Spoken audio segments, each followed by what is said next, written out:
Audio Jungle.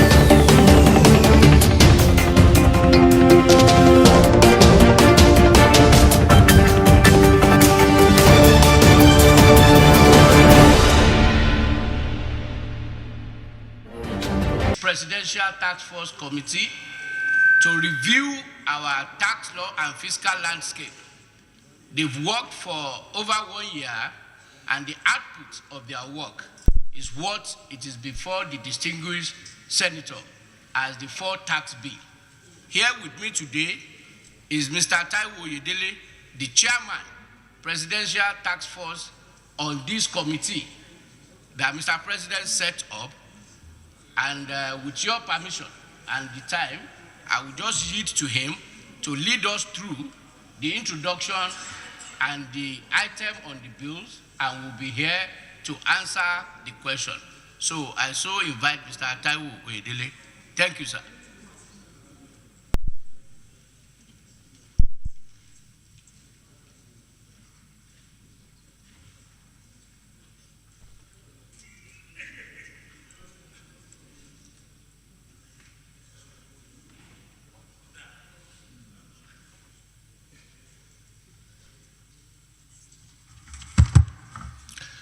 Good afternoon, Mr. President, distinguished senators.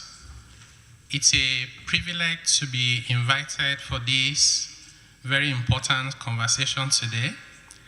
And I want to start by thanking the Senate for the opportunity you gave us also during the retreat last year in Uyo. My name is Taiwo Oyedele. I'm the chairman of the Presidential Fiscal Policy and Tax Reforms Committee. We have some slides. If they can project it from the control room, it will guide our conversation. So I want to start briefly by providing some background to the work that the committee has done that led to the tax reform bills. On the Point of order. Thank you very much. So first is to look at... Wait. What order? My name is Senator Alin Dume. I represent Borno South. I'm not here as Senator Ndume. I'm as Ndume. I'm Senator. And the rules of debate, 52(7) says, it shall be out of order to use offensive and insulting language. You called what I just mentioned and the point of order that I raised, you sitting there to say it's rhetorics. I think it's very unfortunate and you should apologize.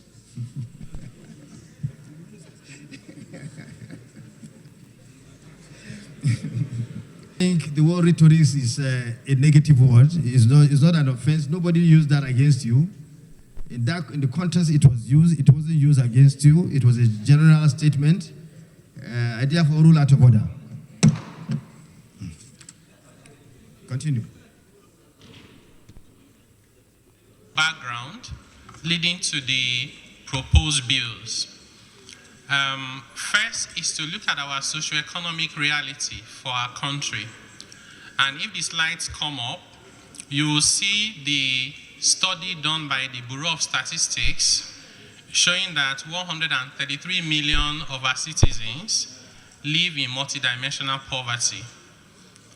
The reason why they live in poverty are 4 dimensions. The first one is they are deprived of education.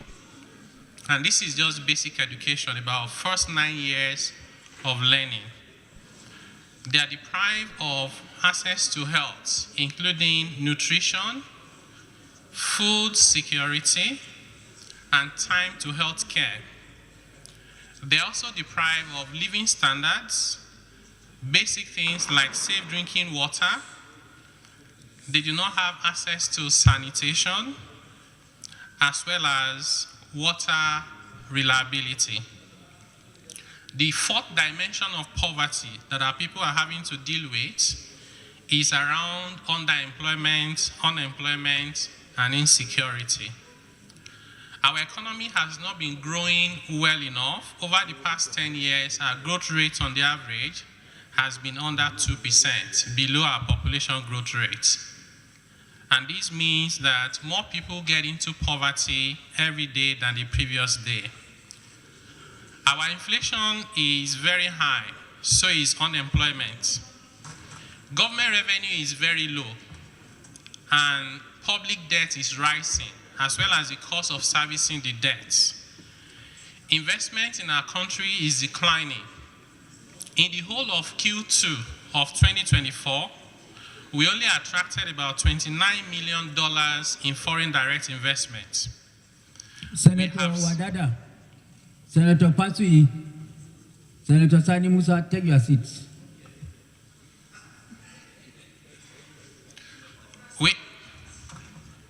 We have seen a number of companies exit the country.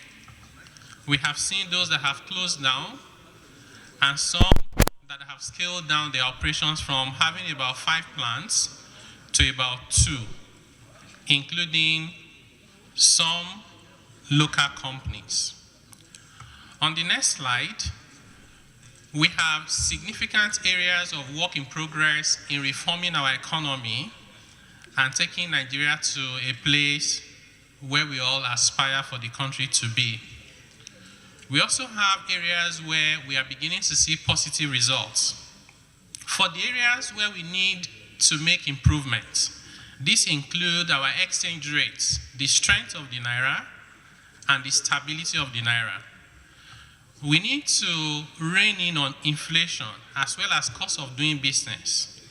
We need to address rising poverty in the land and the cost of doing business, as well as finding decent jobs for our people, particularly our young population. Our interest rate environment is very high, almost impossible to do any legitimate business, borrowing at 40–50%.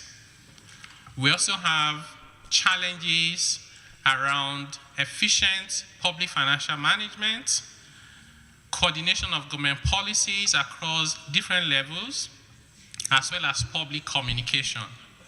But the areas where we're beginning to see positive results include the balance of trade and current account surplus. We are beginning to see inflation slowing down in developed markets, which means as they cut their rates, more investment will come in our direction. We're seeing a decline in budget deficits. We're seeing rising revenue, though remains small. And we're seeing crude oil local refining in Nigeria, which is good news. And we have our capital markets not doing badly, could be better.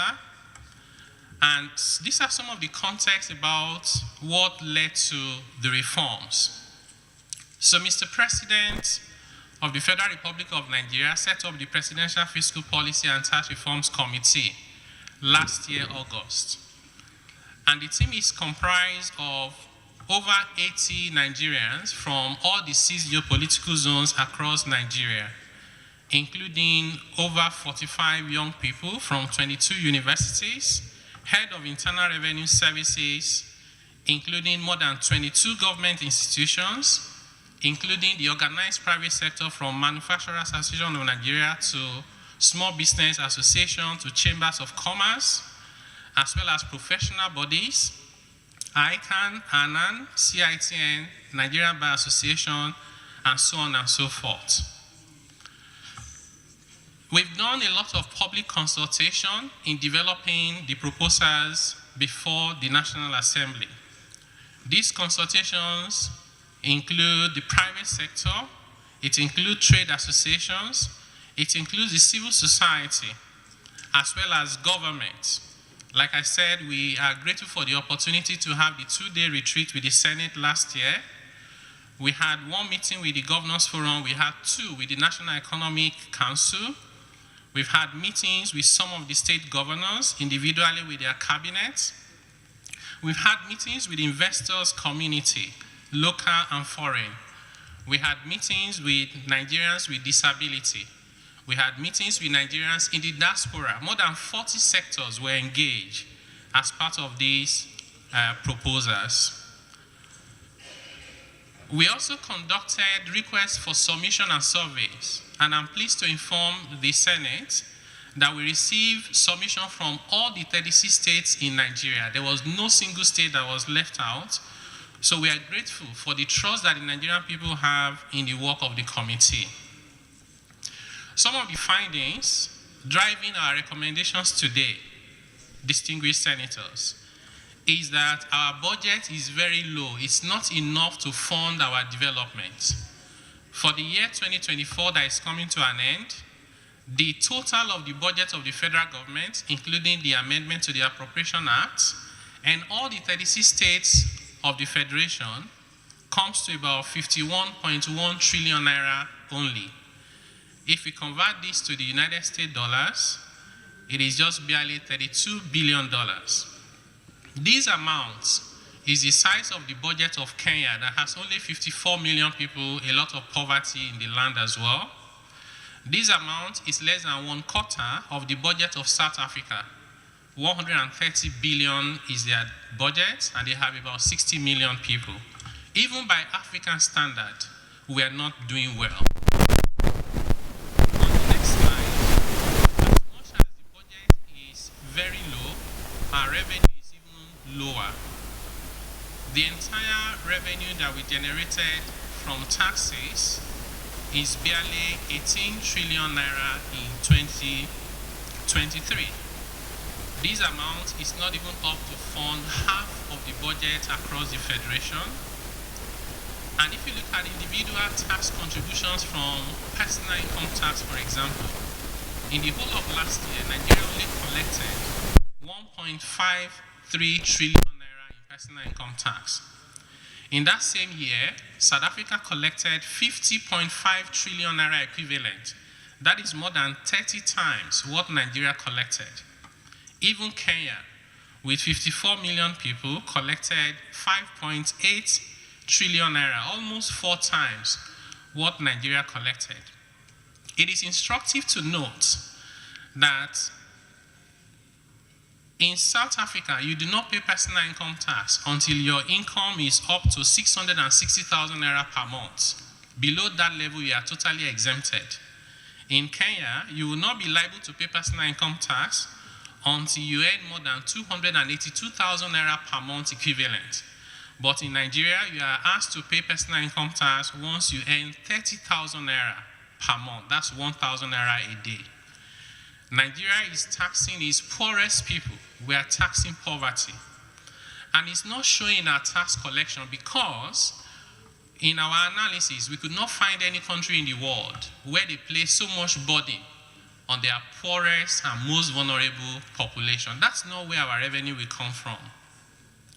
The 50 trillion naira equivalent that South Africa collected from personal income tax alone, which by the way is more than twice all our revenues combined from taxes as well as from proceeds from oil.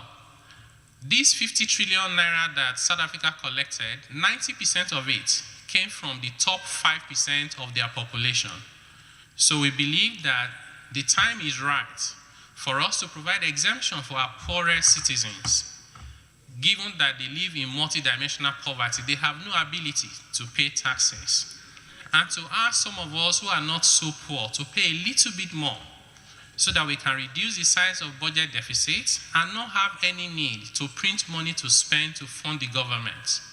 In every country that they have decided to print money to spend, the outcome is predictable. In Zimbabwe, a few years back, there was a 100 trillion Zimbabwe dollar, and I used to have the note, but I didn't bring it here. That note of 100 trillion was barely enough to buy a loaf of bread because they kept printing money. When government cannot raise revenue rightly and they print money to spend, it is effectively taxation without legislation because the value of the money in everybody's pocket reduces proportionately. Unfortunately, this way of imposing taxes without legislation further impose more burden on the lower end of the ladder. And this will promote inequality and further fuel insecurity because of the social tension, hopelessness, and not caring for our people enough. The question we ask ourselves is that if we do not do these reforms now, then when should we do it? If it's not us, then who should do these reforms? On the next slide, we conducted a national study trying to find out from the Nigerian people their perception towards paying taxes, because you know that tax is at the heart of the social contract, is the reason why societies can exist. It turns out that only 17%, 1/7 of Nigerian adults believe that they should pay their taxes and that tax evasion is wrong and punishable. 83% of Nigerian adults will do anything but pay their taxes. This is the lowest that we have seen of any country where this study has been conducted. When we asked them why, is it that they don't want to pay taxes? They gave us 3 very important reasons. The first one is that they said they do not trust government. Number 2 is they said, even the ones we pay, what are we getting in return for those taxes we pay? Number 3 is they said, even when they want to pay the taxes, the process are complex and corrupt. 2 in 3 adults said they were asked to pay a bribe in the process of wanting to pay their taxes. When we asked them what government should prioritize in terms of spending, they said government should prioritize spending on education, number 1, health, number 2, electricity, number 3, security, number 4. Distinguished senators, this request from the Nigerian people is very consistent with the reason why they live in multidimensional poverty. So the voice is clear from our people about what we must do. Many of the laws that we have in Nigeria today around taxation, we inherited from our colonial masters. For example, the stamp duty law is a law of 1939. In 1939, the world had not envisaged that there would be the internet. Trying to apply a law of 1939 in 2024 does not show that we are people that are ready for the next generation. Because of this, we decided that instead of amending our old laws that we inherited from the colonial masters, why don't we write new ones for ourselves? And this has been done in many countries across the world. This is what led to us trying to harmonize so many taxes that we have in Nigeria into few high revenue yielding, broad-based taxes, and eliminate those taxes that impose burden on our poorest people and small businesses so they can have the opportunity to thrive. It is when our people are prosperous that they have the ability to pay taxes. Our finding is that the fiscal system we have today inhibits growth. And in my private sector experience before my current role, I was involved for over a decade in looking at tax system in more than 180 countries worldwide. And I can tell you with all sense of responsibility, Nigeria's tax system is one of the most backward in the world. This cannot help us with our ambition of a great country, which is what we desire and truly deserve. We also find that government can do much better in terms of the priority and quality of spending, as well as how we borrow, in addition to issues around harmonization of taxes. On the next slide, I do apologize, you will not be able to read the contents, but it's intentional. We decided to put all the official levies and taxes collectible in Nigeria today, column 1 by the federal government, the one in the middle by the states, the one to the right by the local government, altogether more than 60 taxes and levies that we impose on our people today, yet we have no revenue to show for it. Whereas countries where they collect multiples of what we collect, they collect all those taxes from less than 10 taxes. So we believe that if we continue to do the same thing and expect a different result, the result will not be different. We believe it is time for us to take a step back and say, what taxes should we be collecting today? If you go into the Constitution, you find collection of taxes on wheelbarrow, taxes on bicycle, produce, TV, and radio. In the days when those laws were written, having a television is an indication of wealth. Today is not. And we believe it's time for us to do the reforms. So this leads me now to the 4 major bills before you, and I'll give the highlights of those bills one by one. First and foremost, there's a structure that we use to develop the bills. We focus on some principles to guide our recommendations. Those principles include simplicity, harmonization, Alignment with our economic objective. We cannot want to grow manufacturing and then we are taxing investment in manufacturing. It's inconsistent. We thought it's important for us to make sure that our tax and fiscal policies are consistent with our growth and development aspirations. Tax neutrality, so that tax does not become a headache for those who are doing business.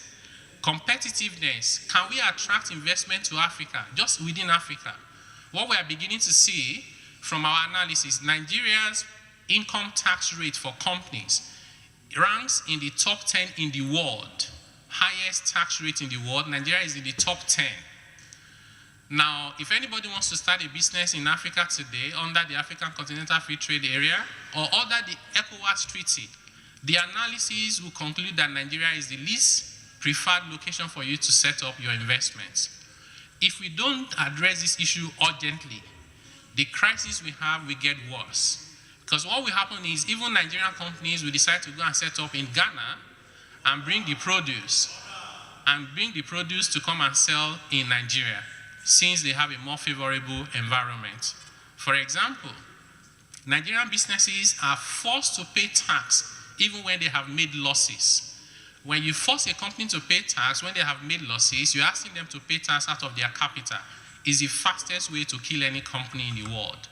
One of the reasons why America is one of the greatest countries in the world today is they support their businesses. Even when a business has made a loss, America allows you in some states to go and sell the loss and collect money so you can continue to fund your business. Some of the largest tech companies in the world made losses for more than 10 years before they began to make profits. We want to do the same thing in Nigeria. Today, if you want to set up a factory and you buy equipment and assets, you VAT on those assets. You will not be able to get credit for those VAT you have paid. If you go to Ghana, even though their VAT rate is higher, every amount you pay on VAT, you will get it back from the government. We want to do the same thing in Nigeria.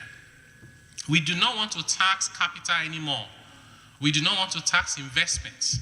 We do not want to tax poverty. Of course, we do not want to tax seed.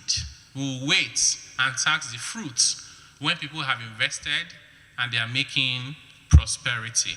We also want to modernize our system because we are beginning to lose our tax base to other countries. Within the international community, there's a project going on that we call base erosion and profit shifting. And if we don't respond quickly, as other countries are taking care of themselves, we'll be losing our tax base to those other countries. So this is why this is very urgent, among so many other reasons. The work we have proposed before the National Assembly is data-driven. We ensure that we focus on data and we prioritize what is good for our country in the national interest over and above everything else.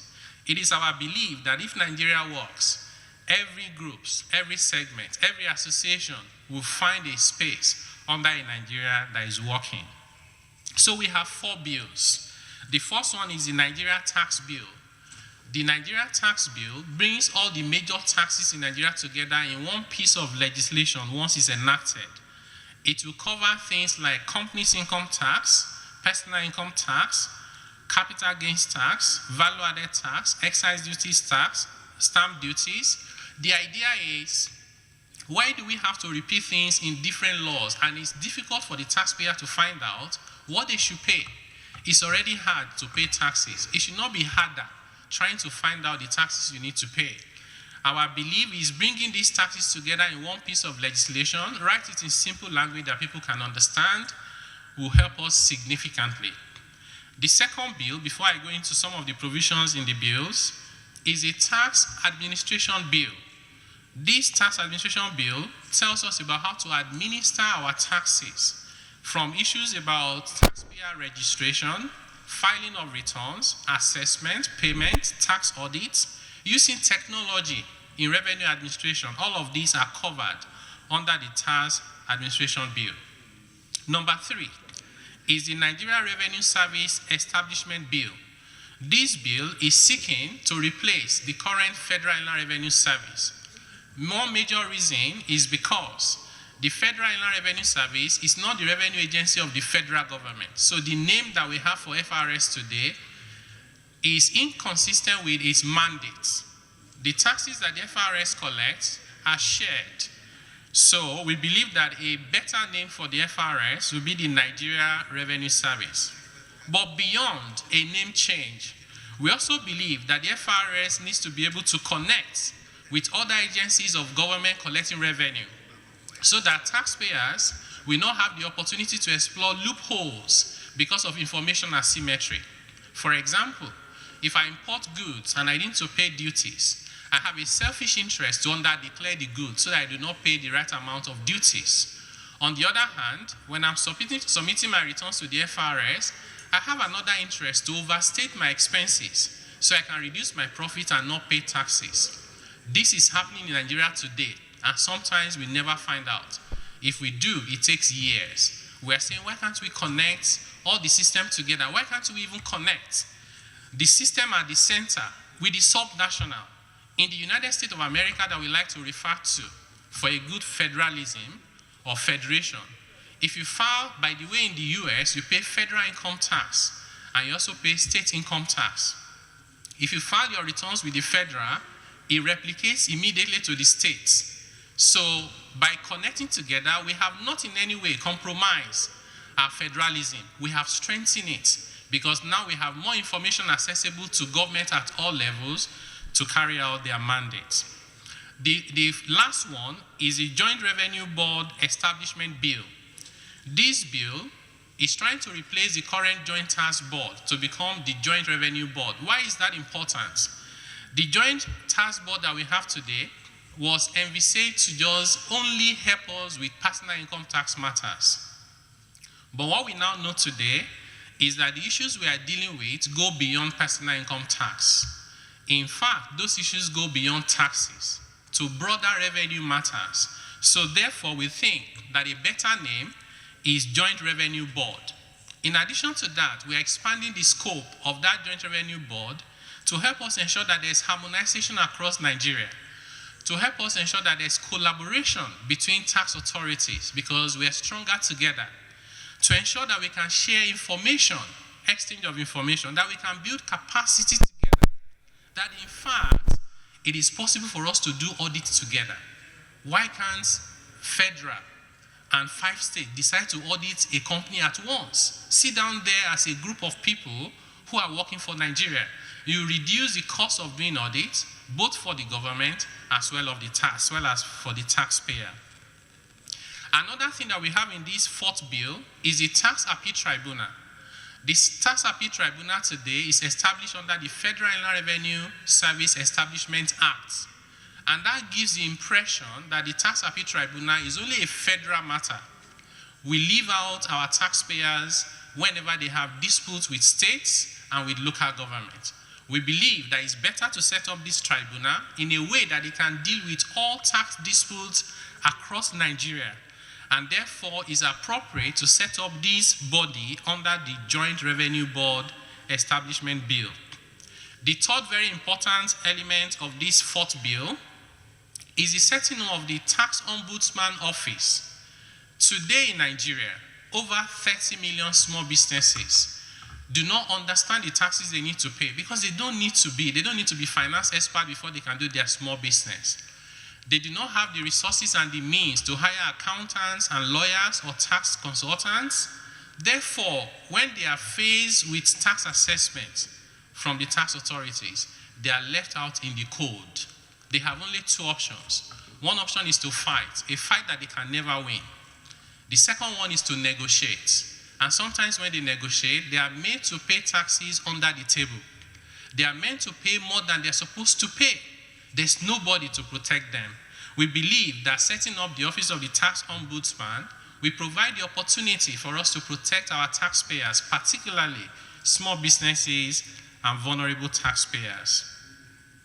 As a result of following what I've just given as an overview of all the 4 bills, I will quickly go to each of them without wasting your time because I do understand how precious your time is, and we remain very grateful for this opportunity. The first and the major bill is the Nigeria Tax Bill. By the way, these bills have more than 200 proposals trying to reform different aspects of our tax system and our economy. so that Nigeria can begin the journey towards greatness that we believe that every Nigerian truly deserves. So this Nigerian tax bill is the major bill of the 4 that has all the major taxes in Nigeria. It has 9 chapters and it has schedules. So I will take some of the important provisions of this bill very quickly. The first one is to eliminate the minimum tax that we impose on companies when they have made losses. This is not right, and we cannot continue to do that to our businesses. The other thing is that because globally every country is trying to protect their base, we are proposing in the bills before you a 15% effective tax rate on profit. This time around is on profit, so we cannot be said to be taxing capital. And this is what many countries in the world are currently doing.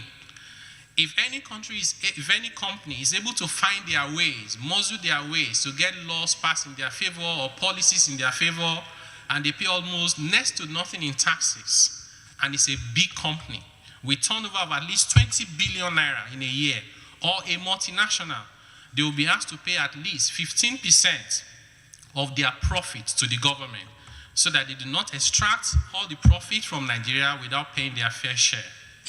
The second one is, today, we have a lot of our young people with knowledge in technology, and we speak good English more than many countries around the world.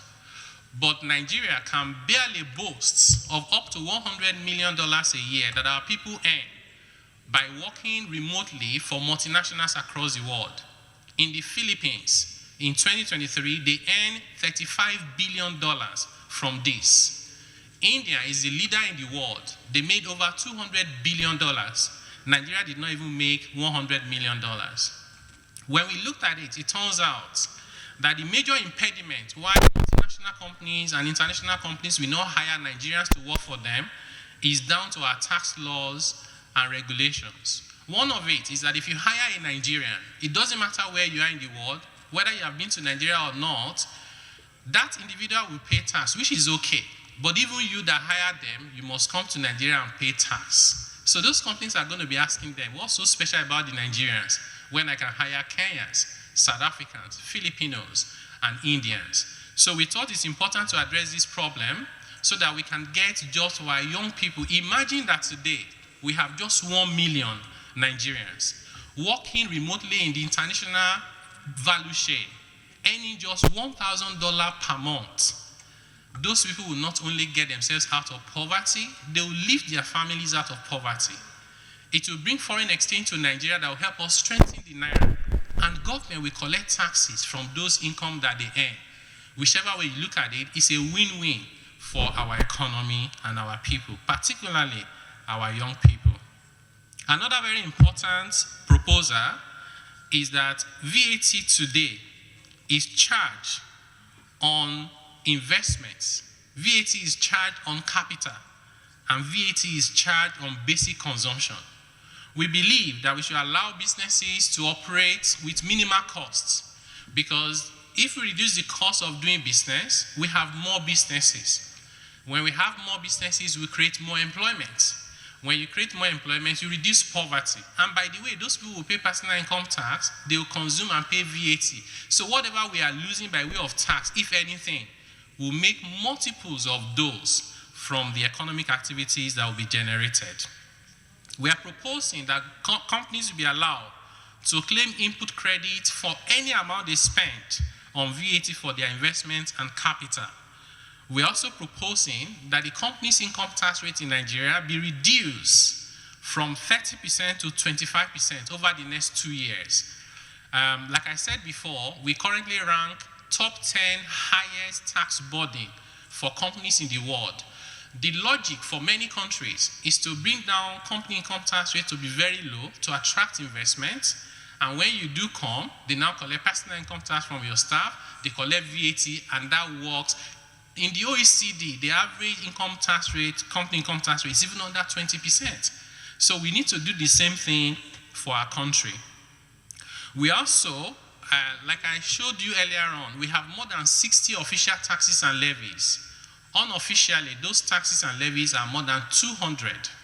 We believe it's time to address that problem. One of the ways we are proposing to address that problem is we have too many earmarked taxes. We have taxes for education, we have taxes for engineering and science, we have another tax for information technology, we have for police, and it's a long list. Normally, when companies pay their income tax, people pay VAT, individuals pay personal income tax, stamp duties. It is for government to try and prioritize how they spend the money. It is not right to then introduce new taxes for every area we want to develop.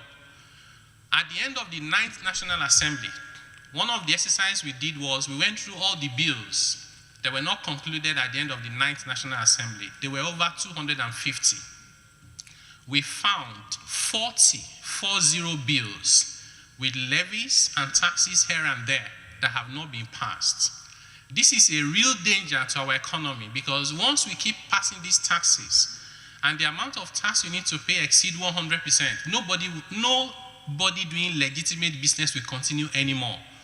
We would only have criminals doing business because they will just ignore the taxes you ask them to pay. They won't pay anyway. And when the auditors show up, they'll settle themselves. We don't want to build a country that reward criminality and punish people who want to do the right thing. We also believe that, and in that regard, we are proposing a single tax that we call development levy of 4%. Once a company has paid that amount, let it be shared to the agency that we believe, based on the National Assembly's approval, should benefit. And that over time, those agencies should present their budget to the National Assembly for appropriation. Let companies and businesses just pay the major taxes. Let government decide how to spend the money. We also believe that we should review incentives because we've seen a lot of abuse. We lose trillions of naira, and the National Assembly has raised these issues many times. We lose a lot of money to abusive incentives, to subjective incentives that are not available to everyone. Apart from the money that we lose, we also create distortion in the economy such that if I have access and I can get those incentives, I can outprice the other person who does not have access if I don't like their face. This again, we believe is a matter we must correct.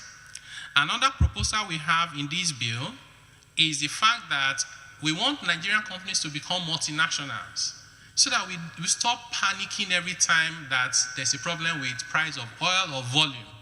We believe that we can have multinationals in Nigeria today that will bring billions of dollars back from the money they earn globally. But our framework in Nigeria today does not encourage that. It's almost impossible. One of the proposals we have in the bill before you is to allow Nigerian companies that have operations abroad to get unilateral tax relief if they earn income abroad and they pay tax on it, and they are bringing it back to Nigeria and there's another tax on it. We should give them credit for the tax that they have paid abroad. This is what countries need to attract headquarters companies to their jurisdiction. This is one of the things they have to do, and I believe that Nigeria is ripe to be that center, that destination, that choice location in Africa, first and foremost, for investment. If any company wants to invest in Africa, they will normally think about Nigeria first. Local companies and small businesses, 9 out of 10 times when they ask questions about, I've also answered questions about a company that want to set up car manufacturing, one of the largest in the world, that eventually went to another country. When they ask you the basic questions and you answer them, they usually don't come back, and it's because the numbers don't add up. So beyond our aspiration to be a great country, beyond the population that we have, we must have the right framework and environment that is conducive for investment. Another proposal we have is that we looked at what Nigerians consume. The multidimensional poverty index that we started with, we said health, food, we said education, we said living standard. It turns out that most of these consumption that people need for survival carry tax in Nigeria today, VAT. We believe that it is time for us to remove VAT from this essential consumption. Nobody should have to think about making a choice between eating bread or gari because of the VAT. So our proposal is that food should no longer carry VAT. Our proposal is that education should not carry VAT, whether it's hidden or revealed VAT. Our proposal is that education and health should not carry VAT. Transportation, of course, if you hire a car, you pay the VAT. But if you enter public transportation, you should not have to pay VAT because you need that for your survival, going back and forth. The same thing with accommodation. Let people be able to put the roof over their head. So when we looked at the Consumer Purchasing Index by the Bureau of Statistics, all the consumption in Nigeria are classified into 12 categories. These very essential consumptions, they constitute 82% of where our people spend their money, particularly the low-income earners. We have proposed in the bill before you to remove the VAT on these essential items. In other words, 4 out of every 5 consumption by the masses will no longer carry VAT. Only 1 will carry VAT. And that one that is carrying VAT is not the most basic things, which means people at the high income end are the ones who tend to spend a lot of money on those things. While we are not saying they should not spend money to enjoy their lives, we're saying they should please give us a little for us to fund government. Then, we also believe that we should allow businesses to restructure their organization. So there are people who start businesses accidentally. They cannot find a job, they start selling something before they know it. Before you know it, you have 5 companies and they're operating inefficiently.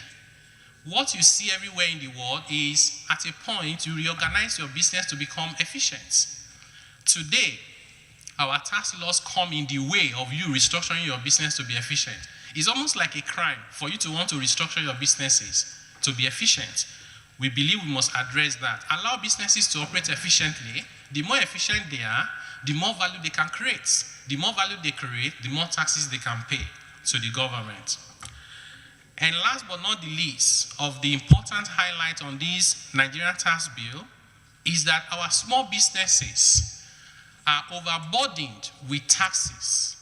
They have to do PAYE, they have to do VAT, they have to do withholding tax, companies income tax, and endless amount of levies and charges, particularly at the local government level.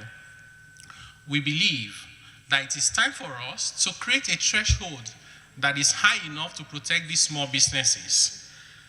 Our proposal before the National Assembly is that any business that earns 50 million naira a year or less should not be asked to carry the burden of taxes here and there. Because our data shows that out of the informal sector and small businesses, SMEs, only about 3% of them are capable of carrying the tax burden. And this 3%, if we do it well, is in fact more than the number of people that are active in the tax system today. In other words, we are attempting to tax everyone, yet we are not making progress. What other countries do is to target their top end who have the ability to pay, put all your effort on them, and you begin to see the result that is transformational in terms of your revenue. So we also have this proposal before you to protect our small businesses. On the next slide is the analysis I just spoke to in terms of how we identify the essential consumption by the Nigerian people. For example, the average household in Nigeria today spend 52% of their income just to eat. The lower you go down the ladder, the higher that percentage is. So we do not think that anybody should have to suffer hunger because of taxes. So I'll leave that slide and speak to an issue that has been very, very hotly debated since these bills have been presented to the National Assembly. And that is to do with the revenue sharing formula for VAT. And if you permit me, I'll spend a minute or two just to give some background. In 1986, the military introduced the sales tax decree, and it was collected by states across Nigeria. 5 years, they did not make progress. In 1991, the military set up a committee, And as the committee, help us look at why is this sales tax not working? Should we be considering value-added tax? Because at that time, more than 100 countries in the world had introduced VAT, and they were very successful. So this committee came up with a finding and advised the government that VAT is a better tax than sales tax. Sales tax creates what we call cascading effect. Every stage that you go through in producing, the sales tax will pile up, so that when you are done, the end product is too expensive. So VAT is a better tax. But the committee advised that if you must implement VAT, it should be implemented centrally, but the money should be shared to the subnational, with federal keeping the cost of managing that tax. In 1993, the military introduced the value-added tax decree, and in 1994, the implementation commenced. By 1999, when we got into the Fourth Republic, we needed a constitution. If you read the constitution of 1999 and 1979, they have a lot of similarities. We believe that the 1999 constitution, because it was fashioned after the 1979 constitution, they did not remember to put VAT in the 1999 constitution, because in 1979 there was no VAT. Because VAT has not been mentioned specifically in the 1999 constitution, and we have seen judgment even as recent as last week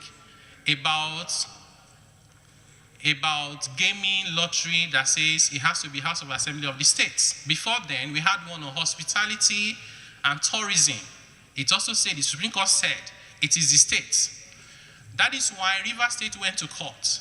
Lagos State has been to court on VAT, and they have won that VAT should be tax of the state.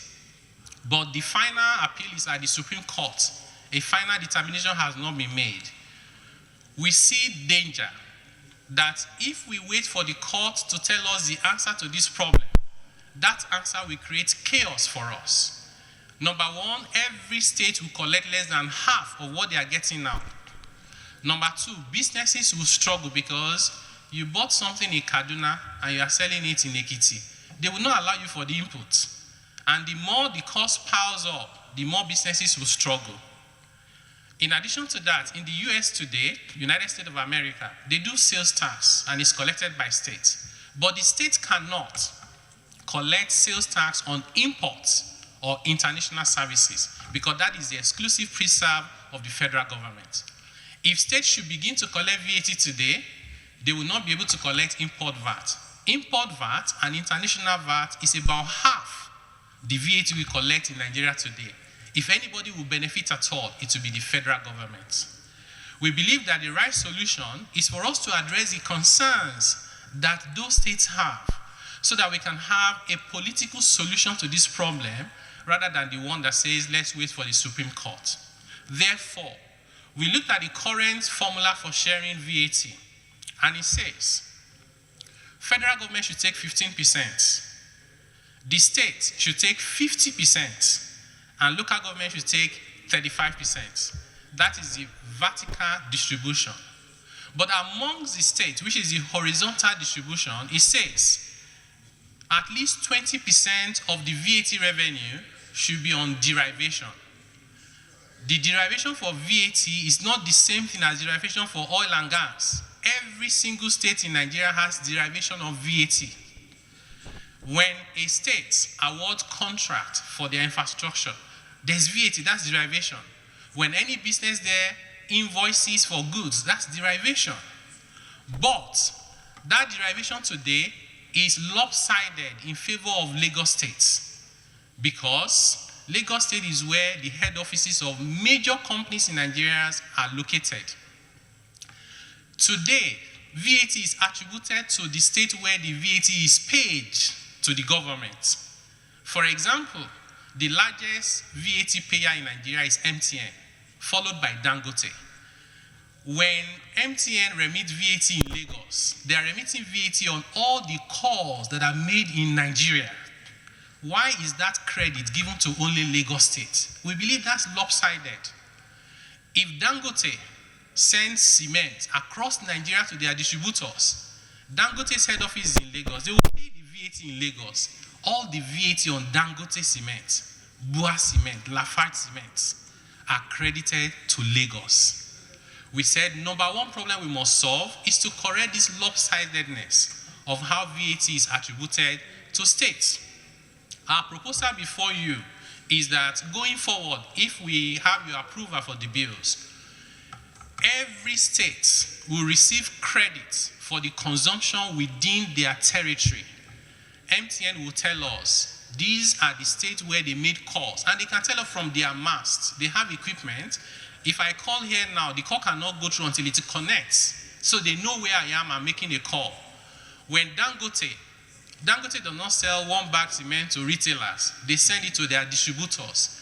Their distributors have addresses that can be tracked to states. So Dangote can tell you, I've sold 10 million cement of bag of cement, and I sold 1 million in Kaduna, 10,000 in Ekiti. They can give you that information. So every state will get credit for the economic activities within their jurisdiction. We believe that once that correction has been done, we should then allow states to keep more of the economic activities that they have generated within their jurisdiction. One, because it is fair to do so. Number two, to discourage any state from going to the Supreme Court to get a judgment that they want to administer VAT on their own, which is not what we want.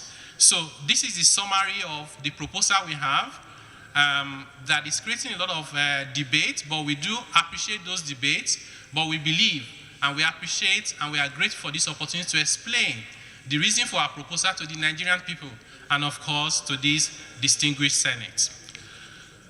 I will take a few of the other important provisions in those bills that I haven't explained. One of it is personal income tax. And like I said in my opening remarks, today we are taxing people that earn 30,000 naira a month. That's 1,000 naira a day. How can anybody survive earning 30,000 naira a month? Even if they live alone, they will do transport, they will buy food, they will pay rent, they will pay electricity. They cannot survive. So we are proposing in the bill before you that anybody earning 800,000 naira per annum, including an extra 200,000 for rent, about 1 million a year, should not pay personal income tax. By the way, this threshold is not even the highest in Africa. It's still lower than many smaller African countries. But it's a good start for us to show that we are considerate of our poorest people. In addition to that, people who earn about 1 million, 1.5 million naira a month, and less than that, will see a reduction in their personal income tax bill, because it's hard for everybody. We need to protect even the low middle income earners. These proposals, if approved by the Senate, will reduce the tax on 90% of our workers, both in the private and the public sector. And it will exempt more than 30% of our citizens who earn about minimum wage, around 50, 60, 70,000 naira. Then the remaining 10% who are not so poor will now pay a little bit more. The top rate today is 24% in the law, and we are proposing it goes to 25%. We're doing some other reforms around allowances and relief. So effectively, if somebody earns 100 million naira a month, clearly not a poor person, the maximum they will pay even under our proposal is only 25%. If they were in South Africa, they'll be paying 41%. If they were in Kenya, they'll pay 35%. Of course, if they're in the UK or the US, they'll be close to 40%. But we're doing only 25%. One other reason why we believe it's important to adjust that rate for high net worth individuals is to encourage formalization. Today, distinguished senators, if I'm doing a business and I call it Taiwo Enterprises, I did not register with CAC, and I'm honest to pay my taxes, the maximum personal income tax I will pay is 19%. If I make a mistake to register that as a company the following day, from next year, my company income tax is more than 40%. We are trying to correct this so that businesses will be encouraged to formalize their businesses. When they formalize their businesses, they open the door for growth. And then, because they grow, they pay taxes. I will move on to the second bill. The second bill is the Nigeria Tax Administration Bill, This is the bill that is seeking to set up a minimum standard for how we administer taxes across Nigeria, including harmonization of our tax identity. Today, someone like me can have about 3 IDs in Nigeria.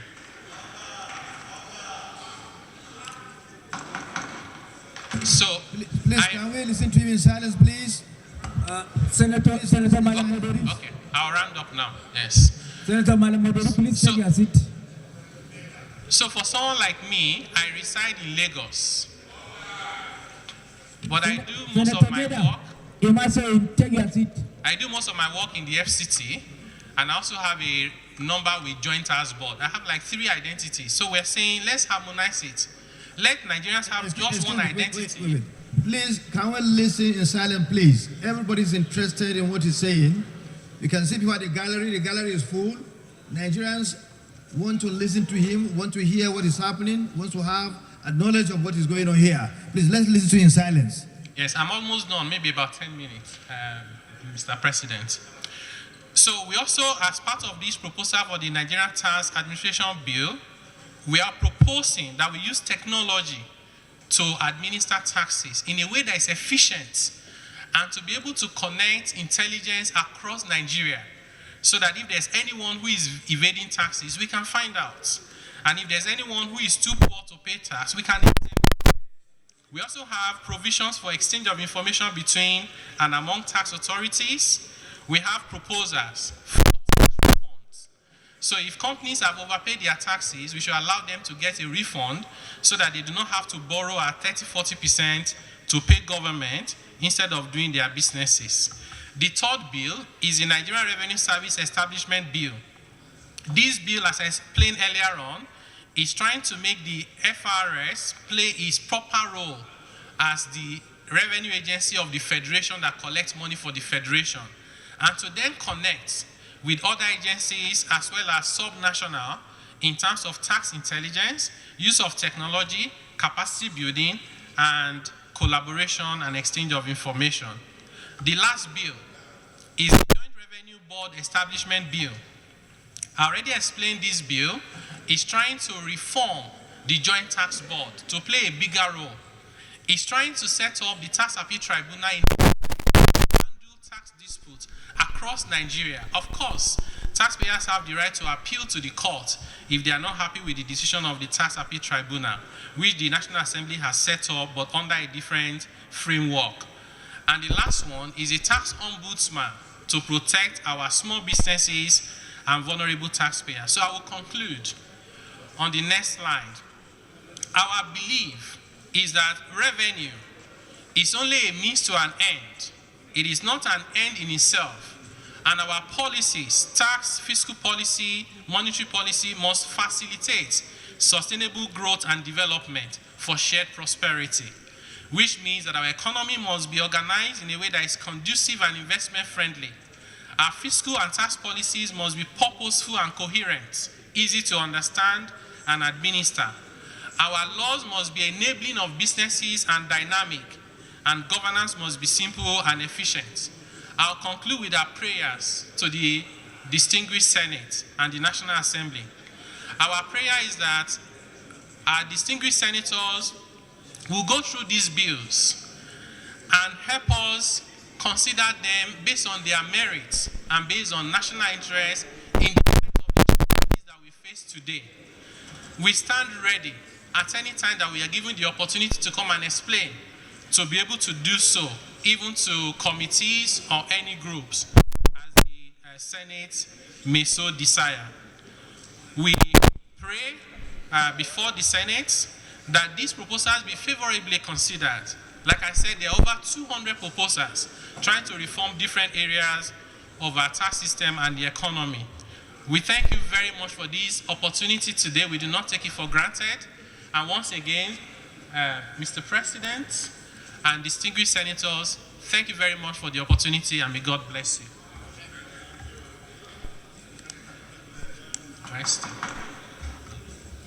Thank you very much, Kana. Yes.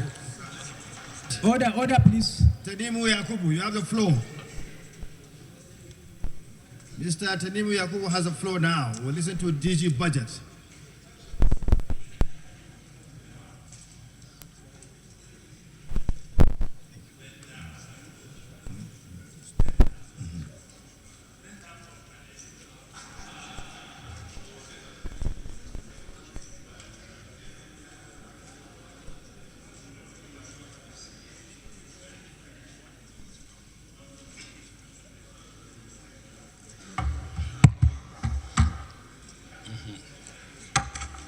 It's a new DG Budget Office of the Federation. Distinguished Deputy Senate President and esteemed Senators of the Federal Republic of Nigeria. Our nation's economic trajectory demands urgent intervention. In 2015, Nigeria's gross domestic product stood at $493 billion, the highest in Africa at the time.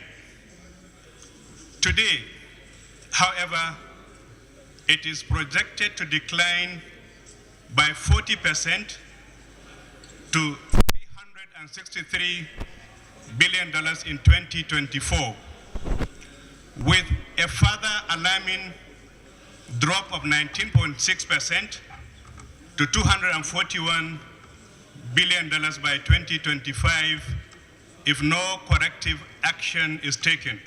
Chief Whip, take action, do something. This means that within a decade, our economy would have lost over Take your seats. half of its value, Senator Wadada, take your seat. a staggering 51% decline from 2015 Please take your to seat. 2025. Senator Pasi, you take your seat. This Senator administration Adam Ashumolo, take your seat. is determined to halt this economic slide. A critical step has been the removal of subsidies that disproportionately benefit the wealthy, redirecting those funds to strengthen public sector investments in critical infrastructure and service delivery across federal, state, and local governments. The results are already evident. Last month's Federation account distribution set new records in allocations. The results are already evident.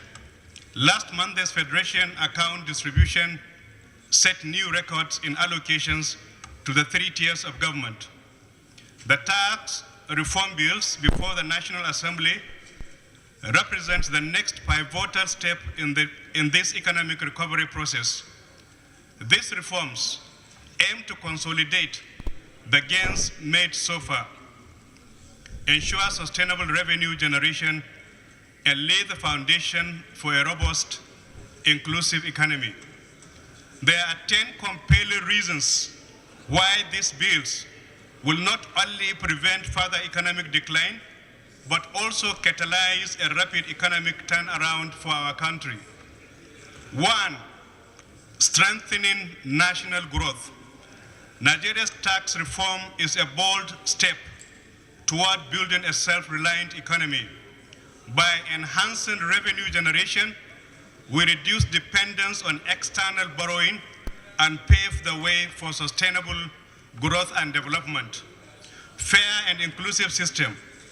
The reforms are designed to create a tax system that is equitable, ensuring that every individual and business contributes their fair share while protecting low-income earners and fostering social equity. Number 3, driving economic diversification. By reforming tax policies, Nigeria is supporting sectors like agriculture, solid minerals, manufacturing, and technology, helping to diversify the economy and reduce over-reliance on oil revenue. Number 4, boosting investor confidence. A transparent and predictable tax system instills confidence in both local and international investors, creating an environment conducive to business expansion and job creation. Number 5, encouraging compliance and efficiency. With streamlined processes and technology-driven system, tax collection is becoming simpler, more efficient, and less prone to abuse, encouraging voluntary compliance. Number 6, empowering state and local governments. Tax reforms strengthen the fiscal autonomy of states and local governments, enabling them to fund critical infrastructure and deliver better public services directed to their people. Number 7, investing in the future. Increased revenue from reforms will be channeled into vital sectors like education, healthcare, and infrastructure, ensuring a better quality of life for all Nigerians. Number 8, global competitiveness. With a modernized tax regime, Nigeria positions itself as a competitive player in the global market, fostering trade and partnerships. Number 9, a collective responsibility. Taxation is a shared duty of citizenship. Through these reforms, every Nigerian plays a critical role in nation building, contributing to a stronger, more prosperous country.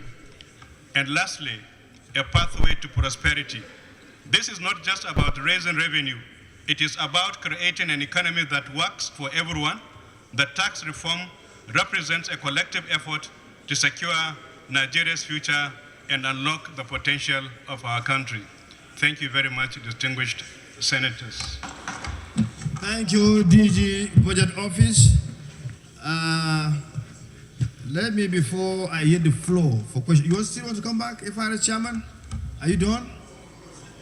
Okay, all right. Now, excuse me, we're gonna yield the floor to members to ask them questions.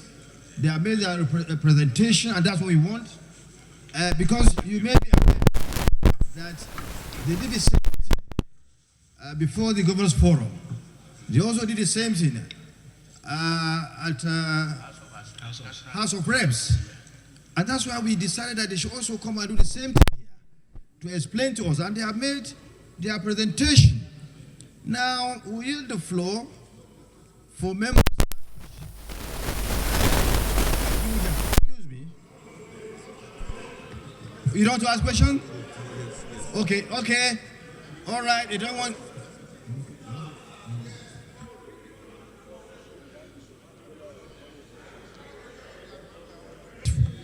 And I urge you, just the way you've made this presentation to us, make it to Nigerians. Tell people in Hausa language, in Igbo language, in any other, all the languages, so that people understand what you want to do. Nigerians want to know. We don't know until when you made the presentation to us. So we thank you very much for coming. Chairman FRS, Chairman, I'm referring to you, and you are busy.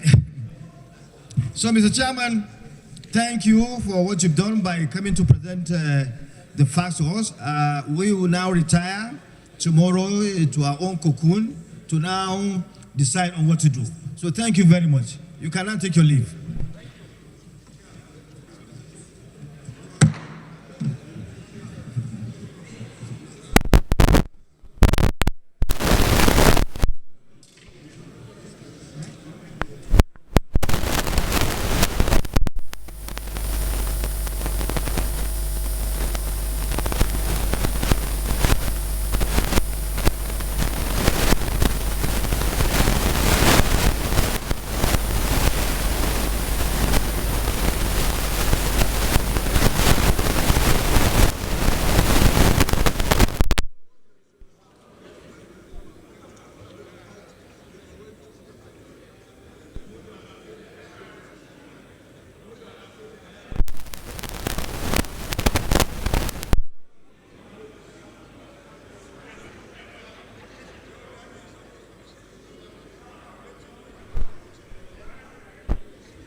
Audio Jungle.